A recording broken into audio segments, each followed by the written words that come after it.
नमस्कार दोस्तों, मैं हूं श्रृंगार और स्वागत करता हूं आप सभी का हमारे इस चैनल पर, जहां पर हम बात करते हैं टेक्निकल कारों से जुड़ी बातें करते हैं, कुछ इंजन से जुड़ी बातें करते हैं। तो आज भी हमने ऐसा एक टॉपिक उठाकर लाया है। अगर आप पहाड़ी इलाके में रहते हैं या फिर पहाड़ी इलाकों में घूमने के शौकीन हैं, तो आपको कौन सी गाड़ी लेनी चाहिए। अगर आप गाड़ी लेने का प्लान कर रहे हैं, सोच रहे हैं कि इसको लेकर मैं लद्दाख घूमने जाऊँगा या अरुणाचल प्रदेश घूमने जाऊँगा, तो आज हम इन्हीं बातों के बारे में चर्चा करेंगे कि कौन सी गाड़ी बेस्ट होती है पहाड़ी इलाके में चलने के लिए, क्या क्या फीचर्स आपको देखने होंगे, और हम कुछ गाड़ियां भी सजेस्ट करेंगे जो आप ले सकते हैं। इस वीडियो को चालू करने से पहले एक छोटी सी रिक्वेस्ट करना चाहूँगा कि अगर आपने अभी तक इस चैनल को सब्सक्राइब नहीं किया तो प्लीज़ सब्सक्राइब कर लीजिए, ताकि आगे भी इस प्रकार की वीडियोस हम आपके लिए लाते रहें और आपको इस प्रकार की जानकारियाँ देते रहें। दोस्तों, चलिए शुरू करते हैं आज के इस वीडियो को, जिसमें हम बात कर रहे हैं कि हिली एरियाज़ में कौन सी गाड़ियाँ परफेक्ट होती हैं, कौन सी गाड़ियाँ आपको लेनी चाहिए। देखिए, परफेक्ट इज़ नथिंग, कोई भी चीज़ परफेक्ट तो नहीं हो सकती है, बट हम देखेंगे कि कौन सी गाड़ियाँ बेटर परफॉर्म कर सकती हैं वहाँ पर। क्योंकि आप लेकर तो कोई भी गाड़ी जा सकते हैं, लद्दाख तो वैसे वैगन आर भी लेकर जाते हैं, लेकिन हम देखेंगे कौन सी गाड़ियाँ वहाँ पर बेटर परफॉर्म करेंगी, जिनमें आपको कोई भी इशू कभी नहीं होने वाला है। क्या उनमें चीज़ें होनी चाहिए जिनकी वजह से आपको प्रॉब्लम नहीं होगा, आप आराम से वहाँ से जाकर घूम कर आ सकते हैं। या फिर अब अगर आप इन्हीं पहाड़ी इलाकों में रहते हैं तो कौन सी गाड़ी आपके लिए बेटर सूटेड होगी। तो सबसे पहले बातें करते हैं किन चीज़ों पे डिपेंड करती है कार लेना अगर आप पहाड़ी इलाके में जाना चाहते हैं। सबसे पहली बात कि अगर पहाड़ी इलाके में आपको कार ड्राइव करनी है तो टॉर्क काफ़ी अच्छा होना चाहिए गाड़ी का। जी हाँ, BHP और टॉर्क दो चीज़ें होती हैं। BHP और टॉर्क के बारे में हमने एक वीडियो बनाया हुआ है, डेडिकेटेड वीडियो है, आप देख सकते हैं कि क्या दोनों में डिफरेंस है। BHP में यहाँ पर बेसिकली आपको बताना चाहूँगा, BHP का मतलब होता है ज़्यादा अच्छी रेस, ज़्यादा अच्छी एक्सेलरेशन आपको मिलेगी। आप जब गाड़ी चला रहे हैं, अच्छी स्पीड पर आप उसे चला पाएंगे, मैक्सिमम स्पीड से आप कंपेयर कर लीजिए। साइकिल रिक्शा जो चालक होता है उससे कंपेयर कर लीजिए एक साइकिल रेसर को। तो जैसे कि साइकिल रेसर रिक्शा नहीं चला सकता क्योंकि उससे वजन ढोना पड़ेगा, वो रेसिंग अच्छी कर सकता है, उसके पास RPM है, वो अपने पैरों को जल्दी जल्दी मूव कर सकता है। बट रिक्शा चालक जो है, रिक्शा चला सकता है, वो वजन ढो सकता है, बट रेसर की जगह उसे लगा दिया जाएगा तो वो साइकिल तो चला लेगा बट उतनी स्पीड नहीं दे सकता, क्योंकि उसके पैरों में उतनी मूवमेंट नहीं होगी, ताकत होगी। तो वही चीज़ है टॉर्क में और BHP में। टॉर्क में होता है मतलब कि ताकत कितनी ज़्यादा है गाड़ी के अंदर, गाड़ी को मूव करने के लिए, किसी भी लोड को मूव करने के लिए। और BHP होता है कितने जल्दी जल्दी वो पावर जनरेट कर सकता है। ये बेसिक डिफरेंस हो गया। आपको हिली एरिया में चाहिए कि आपकी गाड़ी लोड ज़्यादा कैरी कर सके, मतलब उतने लोड को लेकर के वो हिल पे चढ़ भी सके। तो बस अगर वो टॉर्की है, अच्छा इंजन आपको मिल जाता है, टॉर्क ज़्यादा वहाँ पर मिल जाता है आपको, तो आपकी गाड़ी कैपेबल होगी अच्छे अच्छे हिल्स पर चढ़ने के लिए, और उतरने के लिए भी उतना ही फ़ायदा आपको मिलेगा। BHP थोड़ा कम रहा, आप उसको देख सकते हैं, क्योंकि आप पहाड़ों पे वैसे भी ज़्यादातर टर्न्स होती हैं, वहाँ पर आप रेस थोड़ी करने वाले हैं, आप मैक्सिमम स्पीड पे थोड़ी चलाने वाले हैं, आप चाहते हैं कि आपकी गाड़ी आराम से चढ़े। दूसरी चीज़ आप देखिए, व्हील साइज़ थोड़ा अच्छा होना चाहिए, क्योंकि ज़्यादातर हमने देखा पहाड़ी इलाकों में रोड्स उतने अच्छे नहीं होते हैं, वहाँ पर खड्डे होते हैं बहुत जगह पर आप देखेंगे तो, या फिर आपको कच्चे रास्तों पर भी चलना होता है। तो अगर व्हील साइज़ अच्छा है, मतलब कि आपको एक अच्छी कुशनिंग मिलेगी, सस्पेंशन अगर ठीक ठाक है, तो आपको गाड़ी में आराम अच्छा मिलेगा। ये भी चीज़ देखनी होगी। छोटे व्हील्स है तो छोटे मोटे गड्ढों में फंस जाएंगे, फिर आपको निकालने के लिए दूसरी गाड़ी बुलानी पड़ती है। बड़े व्हील्स जो है छोटे मोटे गड्ढों को आराम से पार कर लेते हैं, ये चीज़ आप ध्यान में रखिए। तीसरी चीज़ दोस्तों देखते हैं ग्राउंड क्लियरेंस कितना होना चाहिए। ग्राउंड क्लियरेंस अच्छा अगर बढ़िया है ना गाड़ी का, क्योंकि अगर आप पहाड़ी इलाकों पर चल रहे हैं, जैसे मैंने बताया कि आपको कच्चे रास्तों पर भी चलना पड़ सकता है, पथरीले इलाकों में चलना पड़ सकता है, तो वहाँ पर क्या होगा कि छोटे मोटे पत्थर भी आपकी गाड़ी को डैमेज कर देंगे अगर ग्राउंड क्लियरेंस कम है गाड़ी का। मान के चलो 160 mm है, या फिर अल्टो की बात करें 140-150 mm का उसका ग्राउंड क्लियरेंस होता है सब लोग बैठने के बाद, तो फिर प्रॉब्लम्स क्रिएट होते हैं, छोटे मोटे पत्थरों को पार नहीं कर पाती है। कोई बड़ा अगर ब्रेकर आ गया तो फिर वहाँ पर प्रॉब्लम होगी कि आपको गाड़ी आड़ी करके निकालनी पड़ती है, क्योंकि एक ड्राइविंग का स्किल होता है, उसके बारे में भी कभी चर्चा करेंगे कि कैसे आपको ब्रेकर्स कुदाने चाहिए अगर आपकी गाड़ी का ग्राउंड क्लियरेंस कम है। ग्राउंड क्लियरेंस की बात करें, यहाँ पर हम बात कर रहे हैं कि अच्छा होना चाहिए, मतलब कि अगर आप कॉम्पैक्ट SUV ले रहे हैं तो कोई बात ही नहीं होती, लेकिन अगर आप हैचबैक लेना चाह रहे हैं, आपका बजट कम है, 5 से 6 लाख के अंदर है, तो आपको ग्राउंड क्लियरेंस देखना होगा लगभग 160 से 100 के ऊपर ही देखिए। 170-180 mm अगर आपको ग्राउंड क्लियरेंस मिल रहा है तो आपकी गाड़ी वहाँ पर बेटर परफॉर्म करेगी। चौथी बात हम देखते हैं दोस्तों, ये होती है आपकी गाड़ी की हैंडलिंग। क्योंकि Hyundai की गाड़ी में आप ज़्यादातर देखिए कि बहुत ज़्यादा लाइट वेट वो हैंडल होता है, इजीली आप उसे एक फिंगर से 2 फिंगर से जो है मूव कर सकते हैं। बट ये चीज़ पहाड़ों में आपको फ़ायदा नहीं देगी, ये चीज़ नुकसान कर सकती है, क्योंकि जब आप पहाड़ों पर चल रहे होते हैं आपको एक ऐसी हैंडल चाहिए थी जो आपको रिस्पॉन्स अच्छा दे। जो टायर्स आपके ज़मीन पर लगे हुए, जो टायर्स आपके रोड्स पर चल रहे हैं, उससे आपको रिस्पॉन्स मिलना चाहिए अच्छा खासा। आपकी जो हैंडलिंग है वो टाइट होनी चाहिए। जैसे एको स्पोर्ट की बात कर लीजिए तो उसमें हैंडलिंग सबसे बेस्ट मानी जाती है इस सेगमेंट में, कि भाई हैंडलिंग जो है टाइट है, अच्छा खासा रिस्पॉन्स मिलता है। XUV 300 में भी अगर आप उसे नॉर्मल मोड पर चला रहे हैं तो आपको हैंडलिंग बहुत अच्छी मिलेगी।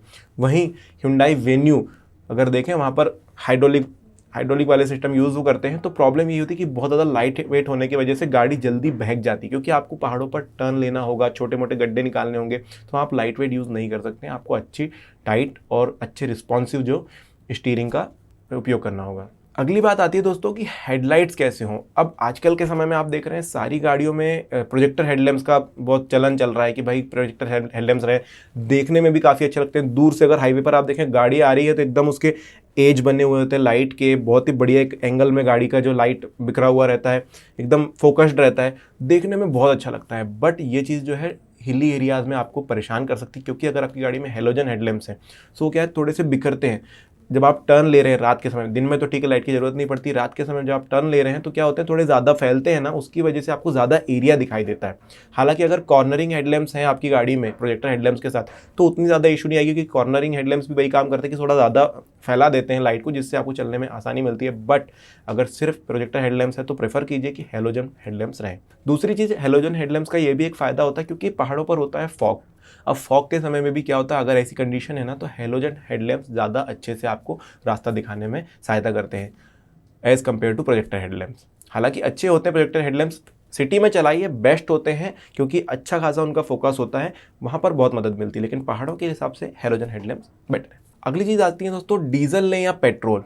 सो ये भी बहुत लोगों के दिमाग में रहता है कि यार डीजल में जो है टॉर्क अच्छा मिलता है, पावर अच्छी मिलती है, तो डीजल लेनी चाहिए, पेट्रोल नहीं लेता हूँ। बट आपको एक चीज़ बता दूँ कि अच्छा रिस्पांस जो है पेट्रोल इंजन में भी मिलता है। आप ऐसा ना सोचें कि यार पहाड़ों के लिए ले रहा हूँ तो डीजल ही लूँगा, पेट्रोल भी आप ले सकते हैं, रिस्पांस अच्छा आपको मिलेगा। छोटी छोटी गाड़ियाँ भी जो है पहाड़ अच्छे से चढ़ जाती है। आल्टो 800 भी है जो गाड़ी काफ़ी अच्छे से पहाड़ चढ़ जाती है। सो ये चीज़ आप ना सोचिए, इंजन अच्छा खासा रिस्पॉन्सिव होता है। इवन आपको पेट्रोल इंजन में ज़्यादा अच्छा रिस्पांस देखने के लिए मिलेगा as compared to diesel. Diesel में हाँ हालांकि पावर टॉर्क जो है ज़्यादा मिलता है, आपको लोड कैपेसिटी ज़्यादा होती है, बट नॉइसी होते हैं, वाइब्रेटिव होते हैं। पेट्रोल जो होते हैं काफ़ी ज़्यादा साइलेंट होते हैं। सो यहाँ पर एक बेटर ऑप्शन है। फिर आप चूज़ कर सकते हैं, अगर आप उसे देखना चाह रहे हैं कि भाई पेट्रोल महंगा हो गया है, डीजल सस्ता हो गया, तो आप एक इनिशियल पेमेंट ज़्यादा दे करके डीजल इंजन लेना चाह रहे हैं कि यार मेरा पैसा बाद में बचेगा। बात वही होने वाली है कि आपको मेंटेनेंस कॉस्ट जो है फिर वापस से ज़्यादा देना पड़ेगा। तो आप इनिशियल पेमेंट भी ज़्यादा कर रहे हैं, मेंटेनेंस भी ज़्यादा दे रहे हैं, फिर आपने पेट्रोल या डीजल में बचाया क्या। डिपेंड करता है आपके ऊपर, आपकी सोच क्या है, आप किस तरीके से सोच रहे हैं। हमारे तरफ से मैं यही कहूँगा कि आप ये ना सोचिए कि डीजल और पेट्रोल क्या है, कोई भी गाड़ी आप लीजिए आपको बेटर परफॉर्मेंस मिलेगा, बट पेट्रोल ज़्यादा बेटर होगा। अगली बात आती है दोस्तों, सबसे मेन जो बात है कि अगर आप ऐसे इलाकों में जाने के शौकीन हैं तो आप जो नए मॉडल आते हैं ना उनको थोड़ा अवॉइड कीजिए। पुराने मॉडल, मतलब नए मॉडल से मेरा मतलब है कि जो अभी अभी लॉन्च हुए या फिर जो कंपनीज अभी आ रही हैं मार्केट में, उनको थोड़ा सा आप अवॉइड कीजिए। कोई जानी मानी टेक्नोलॉजी पर बनी हुई गाड़ी लीजिए। जैसे आपने मान के चलिए ऐसी जगह पर ले ली बलेनो, वहाँ पर सेवा का सेंटर है नहीं। अब इनमें क्या होता है, इंजन जो टाइप्स होते हैं ना अलग होते हैं, इनके हाइब्रिड इंजन थोड़े से हो जाते हैं। XL6 की बात कर लीजिए, हाइब्रिड इंजन आपको इसमें मिल जाता है जो बैटरी से भी पावर लेता है। सो ऐसे समय पर अगर आपकी गाड़ी ख़राब होती है पहाड़ी इलाके में, तो फिर आपको प्रॉब्लम हो सकती है, दिक्कत आ सकती है कि वहाँ पर आपको उतने अच्छे मैकेनिक्स नहीं मिल पाएंगे, फिर आप फंस सकते हैं। तो आपको एक ऐसी गाड़ी लेनी होगी, ऐसा इंजन देखना होगा जो ज़्यादा कॉम्प्लिकेटेड ना हो सुधारने के लिए। तो ये चीज़ भी आप ध्यान में रख सकते हैं। फिर अगर आप चाहते हैं कि आप ये समझते हैं कि आप जाने से पहले भी सर्विसिंग करा लेंगे और आने के बाद भी आप दिखाते रहते हैं गाड़ी को, तो फिर इशू नहीं है। बट यही है कि भाई अगर ऐसे केस में, वर्स्ट केस सिनारियो में अगर आपकी गाड़ी फंस जाए, तो वहाँ पर भी एक मैकेनिक सिंपल सा उसे सुधार सके, ऐसी गाड़ी आप चूज़ की। और दोस्तों अगली बात ये आती है कि ठीक है हैचबैक भी आप लेना चाह रहे हैं, कम बजट है तो कोई बात नहीं, आप ले सकते हैं। लेकिन अगर आप अच्छे रिस्पांस की बात करते हैं कि यार मैं कॉम्पैक्ट एसयूवी भी ले सकता हूँ, थोड़ी महंगी गाड़ियाँ भी ले सकता हूँ, मेरे को तो बहुत ज़्यादा ड्राइविंग एंथुसियास्ट हूँ मैं, सो आप फिर कुछ चीज़ें देख सकते हैं उसके अंदर की, जैसे हिल होल्ड कंट्रोल आपको मिल रहा है तो बहुत ही अच्छी बात है। हिल डिसेंट कंट्रोल जो कि कम गाड़ियों में देखने के लिए मिलता है, बट अगर मिल रहा है तो बहुत अच्छी बात है, जो कि हैरियर में आपको देखने के लिए मिलेगा।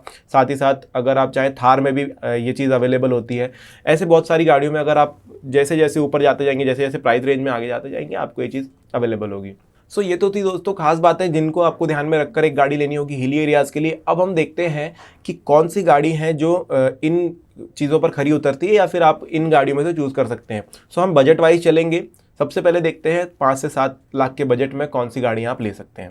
जी 5 से 7 लाख के बजट में सबसे पहले तो हमारी फर्स्ट प्रेफरेंस होती है टाटा टियागो के लिए, क्योंकि ये गाड़ी जो है आपको अच्छा खासा टॉर्क, 113 न्यूटन मीटर का टॉर्क लगभग देती है, साथ ही अच्छी खासी पावर भी देती है। बॉडी काफ़ी हैवी होने की वजह से अच्छी खासी सेफ्टी भी आपको मिल रही है। तो पहाड़ी इलाकों में ज़्यादातर ये चीज़ें होती है कि गाड़ी फिसल गई या पलट गई, तो सेफ्टी भी आप ध्यान में रख के चलिए। सेफ्टी आपको अच्छी खासी टियागो में मिल जाएगी। 4 स्टार की एनकैप रेटिंग मिली हुई है इसे। साथ ही साथ अच्छी पावर, अच्छी परफॉर्मेंस के लिए हैंडलिंग बहुत ही ज़ोरदार है। थोड़ा सा नॉइसी इंजन हो सकता है, पर पहाड़ों पे आप जा रहे हैं तो आपको ये चीज़ को थोड़ा सा अवॉइड करना होगा। साथ में अगली गाड़ी अगर देखें तो यहीं पर Hyundai की सेंट्रो आप देख सकते हैं, उसमें ये चीज़ें अवेलेबल है कि हैंडलिंग थोड़ी अच्छी है। स्विफ्ट आप देख सकते हैं मारुति की, जिसकी हैंडलिंग ठीक ठाक है, पावर आपको अच्छी खासी देती है, ग्राउंड क्लियरेंस के मामले में भी ठीक है। क्विड आप देख सकते हैं, क्विड भी गाड़ी ठीक ठाक है, बट उतनी ज़्यादा पावर नहीं मिलती है। अगर आप छोटे मोटे पहाड़ों पर जाना चाहते हैं तो ये गाड़ी आपके लिए सुटेबल होगी। अब दोस्तों, अगर आप थोड़ा सा बजट इंक्रीज करें, 10 लाख तक में देखना चाहें, 10 लाख का आपका बजट है, आप सोच रहे हैं गाड़ी लेने के लिए, तो सबसे पहला तो दिमाग जाता है कि यार हम ले लेते हैं नेक्सॉन, क्योंकि नेक्सॉन जो है कॉम्पैक्ट एसयूवी सेगमेंट में आती है। इसमें हिल होल्ड कंट्रोल का ऑप्शन अवेलेबल है और ग्राउंड क्लियरेंस अच्छा है, कॉम्पैक्ट गाड़ी है, बढ़िया है। सो ठीक है, आप ले सकते हैं, पावर भी अच्छी जनरेट करती है, न्यूटन मीटर जो है टॉर्क भी इसका काफ़ी अच्छा है। बट एक बार आप फोर्ड फ्री स्टाइल की तरफ भी देख सकते हैं, क्योंकि हमारी तरफ से जितना हमने रिसर्च किया है, फ्री स्टाइल जो है ज़्यादा बेटर गाड़ी हो सकती है, क्योंकि टॉर्क के मामले में नेक्सॉन के बराबर ही लगभग होती है। थोड़ा सा कम टॉर्क मिलेगा, लेकिन आपको एक अच्छी परफॉर्मेंस मिलेगी। ऐसे एरियाज में सबसे ज़्यादा पसंद की जाने वाली गाड़ी ये हो सकती है। आप चला कर देखिए तो आपको पता चलेगा कि यार रिस्पॉन्स भी काफ़ी अच्छा है, हैंडलिंग सबसे बढ़िया फोर्ड देता है, हैंडलिंग काफ़ी अच्छी आपको इसमें मिलती है। साथ में आपको ट्रैक्शन कंट्रोल भी फ्री स्टाइल में मिल जाता है। हालांकि कॉम्पैक्ट एसयूवी सेगमेंट की गाड़ी है नहीं, बट ट्रैक्शन कंट्रोल इसमें अवेलेबल है, तो ये भी चीज़ एक पॉजिटिव में जाती है। थोड़ा सा बजट इंक्रीज करेंगे, नेक्सॉन आप लेना चाहते हो तो आप नेक्सॉन ले लीजिए। बट टाटा की गाड़ियाँ लेने में सिर्फ एक प्रॉब्लम ये होती है कि सर्विस सेंटर जो है अच्छे से रिस्पांस नहीं देते हैं, या फिर आप कहीं जो भी आप सर्विसिंग कराने जाते हैं वहाँ से आपको उतना अच्छा रिस्पांस नहीं मिलता है, थोड़ी सी कॉस्टलियर होती हैं। इस वजह से लोग जो हैं दूसरी गाड़ियों पर शिफ्ट करते हैं। यही एक वजह मेन भी है जिसकी वजह से मारुति ने इतना ज़्यादा मार्केट गेन कर रखा है, क्योंकि मारुति के सर्विस सेंटर पर आपको रिस्पॉन्स बहुत अच्छा मिलता है। सर्विस सेंटर पर जो लोग होते हैं वो आपसे बात अच्छे से करते हैं, आपको सर्विसेज अच्छी प्रोवाइड कराते हैं। चीज़ें यह है कि गाड़ी उतनी अच्छी ना भी हो, लेकिन आप बेच अच्छे से रहे हैं, उसकी सर्विसिंग अच्छे से कर रहे हैं, एक रिश्ता आप अच्छे से बना रहे हैं कस्टमर के साथ, तो वो चीज़ उनके प्लस पॉइंट में जाती है। वही चीज़ टाटा थोड़ी सी अवॉइड करता है, वही चीज़ टाटा कर नहीं पाता है, वहाँ पर प्रॉब्लम होती है। सो अगर आपके आसपास टाटा कोई ऐसा शोरूम है जिसकी अच्छी खासी रेटिंग, कस्टमर उनसे खुश हैं, तो आप टियागो या नेक्सॉन के बारे में बिल्कुल सोचिए। दोस्तों इसके बाद आते हैं, अगर आप बजट और बढ़ाना चाहते हैं, 13 से 14 लाख 15 लाख तक आप जाना चाहते हैं, तो कुछ एसयूवीज हैं जो आप ले सकते हैं। जैसे 5 सीटर गाड़ियों की बात करें तो एको स्पोर्ट आप ले सकते हैं, बहुत अच्छा रिस्पांस, सबसे ज़्यादा पसंद की जाने वाली गाड़ी है ऐसे इलाकों में, पहाड़ी इलाकों में, जहाँ पर आपको रिस्पांस अच्छा चाहिए रहता है, जहाँ पर आपको पावर अच्छी चाहिए रहती है। सो एको स्पोर्ट जो है बेटर गाड़ी, बेस्ट गाड़ी मानी जाती है। दूसरे नंबर पर अगर आप देखें तो थोड़ा सा बजट इंक्रीज थोड़ा करना पड़ेगा आपको। सो थोड़ा सा बजट, इसी बजट में XUV 300 भी आती है। हालांकि इसमें 3 मोड्स होते हैं, ड्राइविंग मोड्स होते हैं, जिसमें आप अगर आप नॉर्मल पे मोड पे चलाएं तो ज़्यादा अच्छा रिस्पॉन्स है। बाकी मोड्स जो हैं उतने ज़्यादा फायदे नहीं देते आपको। तो पहाड़ी इलाकों के लिए XUV 300 बेटर गाड़ी होगी, बट नॉर्मल मोड पर। वहीं एको स्पोर्ट में कोई मोड तो नहीं आता है, लेकिन रिस्पॉन्स बहुत बढ़िया है ऐसे इलाकों के हिसाब से। अगर आप सोच रहे हैं 7 सीटर लेने का, तो बिल्कुल आपके भी मन में ये बात होगी, महिंद्रा बोलेरो कहीं ज़्यादा अच्छी गाड़ी है ऐसी सड़कों पर चलने के लिए, पहाड़ी क्षेत्रों पर चलने के लिए। क्योंकि आप छोटा सा एक मैकेनिज्म समझिए, जितनी भी गाड़ियों की अभी तक हमने बात करी है, एको स्पोर्ट हो, XUV हो, नेक्सॉन हो, सारी गाड़ियाँ जो होती है फ्रंट व्हील ड्राइव होती हैं, तो ये पुल करते हुए चलती है, पूरे गाड़ी के वेट को पुल करते हुए चलती है। इनके ऊपर इंजन माउंट है जिसको खींच रही है, पीछे जितना भी गाड़ी का वेट है खींच रही। बोलेरो में आपको मिलता है रियर व्हील ड्राइव, जो कि एक प्लस पॉइंट इसका होता है, जो इसको ज़्यादा पुश देता है, इसको ताकत देता है। कभी भी आप देखिए पुश करना थोड़ा ऐसे इलाकों पर आसान हो जाएगा। अब बाकी गाड़ियाँ क्यों नहीं देती हैं? देखिए, एक तो कॉस्ट कटिंग हो जाती है। अगर आप रियर व्हील ड्राइव देंगे तो आपको इंजन से एक पूरा का पूरा पावर ट्रांसफर करना होगा रियर व्हील तक, थोड़ा लंबा प्रोसेस हो जाएगा, पावर लॉस ज़्यादा होगा। ये सब चीज़ों को बाकी कंपनियां ध्यान में रखती हैं और कॉस्ट कटिंग के लिए भी ये चीज़ की जाती है, तो फ्रंट व्हील ड्राइव्स जो है मिल जाती है। बेटर एक्सपीरियंस भी मिलता है अगर आप फ्लैट रोड्स पे चल रहे हैं, अगर आप समतल सतह पे चल रहे हैं। बट पहाड़ी इलाकों के लिए रियर व्हील ड्राइव ज़्यादा बेटर होती है। तो बोलेरो में जैसे रियर व्हील ड्राइव मिल रही है, आपको अच्छा खासा रिस्पॉन्स, अच्छी खासी पावर मिलेगी। थोड़ा सा बॉडी रोल आपको मैनेज करना होगा। अब दोस्तों, अगर आप सोच रहे हैं 14 लाख से ऊपर 20 लाख तक की गाड़ी लेने का, तो बिल्कुल सबसे पहली चीज़ होगी कि आप हैरियर लीजिए। गाड़ी SUV गाड़ी है, प्रीमियम SUV गाड़ी के सेगमेंट में आती है, काफ़ी ज़्यादा प्रीमियमनेस भी मिल जाएगी आपको, बहुत ज़्यादा प्रीमियम फीचर्स मिल जाते हैं। इसके साथ hill hold control, hill descent control मिल जाता है। सो गाड़ी रिस्पॉन्सिव भी है, ग्राउंड क्लियरेंस भी अच्छा है, हैंडलिंग बहुत ही बढ़िया होती है। टाटा की गाड़ियों में हैंडलिंग बहुत ही बढ़िया दी जाती है। एक बॉडी जो स्ट्रक्चर है बहुत ही बढ़िया है, जैसे कि आपको पता भी होगा कि ये लैंड रोवर की पेडिग्री कार है, लैंड रोवर के कुछ आर्किटेक्चर पर बनी हुई है। सो आपको वहाँ से एक एरोडायनेमिक्स जो है बहुत बढ़िया मिलता है, सेफ्टी वाइज अच्छी हो जाती है, स्पीड वाइज, पावर वाइज बहुत ही बढ़िया गाड़ी है। दूसरे नंबर पर देखिए स्कॉर्पियो आप ले सकते हैं। स्कॉर्पियो जो है बहुत ज़्यादा जानी मानी गाड़ी है, ये भी 2 व्हील ड्राइव में आती है, रियर व्हील ड्राइव होती है, तो ज़्यादा आपको रिस्पॉन्स अच्छा मिलता है। इसको दूसरे नंबर पर इसलिए रखा है क्योंकि बॉडी रोल इसमें काफ़ी मिलता है। 7 सीटर गाड़ी हो जाती है, बॉडी रोल आपको मिलेगा, गाड़ी हिलती हुई सी प्रतीत होगी जब भी आप टर्न ले रहे हैं हाई स्पीड पर, बट पावर के लिए काफ़ी अच्छी गाड़ी है।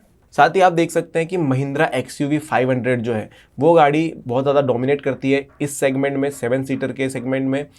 महिंद्रा की ही है, जैसे स्कॉर्पियो महिंद्रा की थी, महिंद्रा की ये गाड़ी है। प्रीमियमनेस के साथ आती, काफ़ी सारे प्रीमियम फीचर्स होते हैं, तो हैरियर को तगड़ी टक्कर ही दे सकती है, बट हैरियर जैसे 5 सीटर ही होती है, ये 7 सीटर में अवेलेबल है। काफ़ी अच्छा टॉर्क, काफ़ी अच्छा BHPA पैदा करती है, तो ये भी आप एक बार कंसिडर कर सकते हैं हिली एरियाज़ के लिए।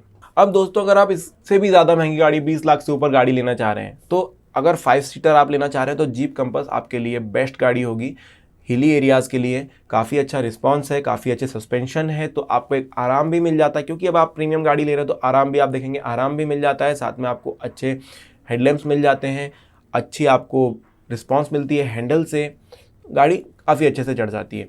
और गाड़ियाँ देखिए 7 सीटर 8 सीटर में तो एंडेवर होगी, फॉर्च्यूनर होगी, ये गाड़ियाँ लेंगी, बट हमारी तरफ से फर्स्ट प्रेफरेंस रहता है एंडेवर को, क्योंकि सबसे ज़्यादा पावरफुल गाड़ी ये होती है। और ऐसी जगहों पर आप जितने भी चाहें वीडियोस देख लीजिए, जितने भी चाहें इसके बारे में न्यूज़ पढ़ लीजिए, सबसे अच्छा रिस्पांस, सबसे अच्छा जो परफॉर्मेंस है ऐसी जगहों पर, चाहे आप मड में चलाइए, चाहे आप स्नो वाले एरिया में चला लीजिए, चाहे आप पहाड़ी एरिया में चला लीजिए, सबसे अच्छा जो है परफॉर्मेंस एंडेवर का होता है। सो ये थी दोस्तों हिली एरिया में चलने वाली गाड़ियाँ। आई होप आपको पसंद आया होगा।